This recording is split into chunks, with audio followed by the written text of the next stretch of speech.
Bonjour à tous, on se retrouve dans une nouvelle vidéo et dans cette vidéo je vais faire un tutoriel sur Fruity Convolver. Donc dans ce tutoriel on va voir tout ce qui est les boutons qui sont ici et aussi l'équaliseur ici. Par contre on ne verra pas tout ce qu'il y a ici, je vous laisse découvrir dans mes vidéos sur Edison vu que c'est le même menu pour comprendre tous les boutons qui sont ici. En fait le drive c'est ton son en entrant en fait. Donc si par exemple je mets que du wet, j'aurai que la reverb et j'aurai pas du tout mon son brut en fait. Alors qu'ici j'aurai mon son brut. Et si on le met tout en bas, donc on n'aura plus de son vu qu'on n'a plus du tout d'effet. Alors que là, si je mets que la reverb et non pas le son entrant en fait. En fait, le wet tout simplement, c'est la reverb donc sur le son. Donc là, plus vous allez mettre à droite et plus vous aurez de la reverb. Donc attention aux oreilles. Et ensuite, plus vous allez mettre à gauche et plus il y aura beaucoup moins de reverb.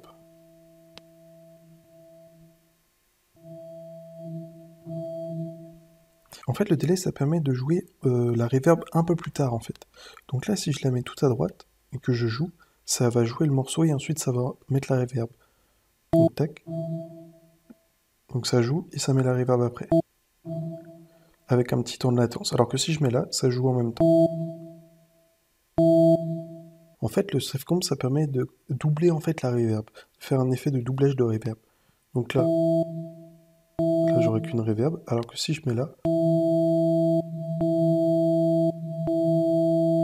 c'est un peu comme si tu avais deux reverbs en même temps. En fait, le stretch, ça permet d'augmenter ou diminuer la reverb. Donc si je mets tout à droite ici, ça va permettre d'augmenter la reverb.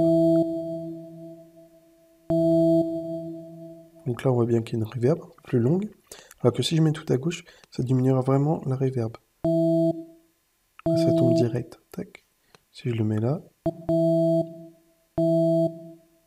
ça va tomber un peu moins fort. Si je le mets là, on aura un peu plus de reverb. En fait, le in, ça permet de, si vous allez à droite, donc vous aurez le son qui se fusionne. Donc, en fait, vous aurez le son, comme si vous avez un casque ou des enceintes, qui ira au même sens, que ce soit la gauche ou la droite. La gauche et droite se fusionnera, en fait. Et donc là, on a bien le son qui se fusionne. Alors que si je le mets tout à gauche, en fait, ça va séparer, ça va faire gauche, droite, gauche, droite. Alors que ici, ça va faire au centre. En fait, le Q, ça permet de mettre plus ou moins d'effets donc, par rapport à l'équaliseur. Donc pour venir dans l'équaliseur, il faut cliquer ici, là, clic gauche, et vous avez le menu qui s'ouvre. Et ensuite, bah, vous pouvez me faire... Donc si vous faites clic gauche, vous pouvez faire des traits, comme ceci. Si vous faites Alt et clic gauche, là, vous êtes libre un peu de faire ce que vous voulez. Tac, par exemple ça. Et après, ouais, si vous voulez refaire, tac, tac, clic gauche et Alt. Donc voilà, si je fais ça, que je fais ça, hop. Donc là, j'ai coupé les basses fréquences. Ensuite, si vous mettez donc l'EQ tout à droite, donc où il y a le plus d'effets, vous entendrez l'équalisateur au maximum sur la reverb. Donc là, c'est atténué vu que j'ai enlevé les basses fréquences. Et ensuite, si je le mets là, il n'y aura pas du tout d'équaliseur, donc ça sera le son plutôt brut. Et que sur la reverb, sur le weight ici. Si vous mettez du dry, vous entendrez beaucoup moins la reverb du coup, et vous entendrez beaucoup moins les modifications que vous avez fait sur l'équaliseur. Donc voilà. Donc n'hésitez pas, dans la description, il y a une formation sur FL Studio pour ceux que ça intéresse. Et au revoir.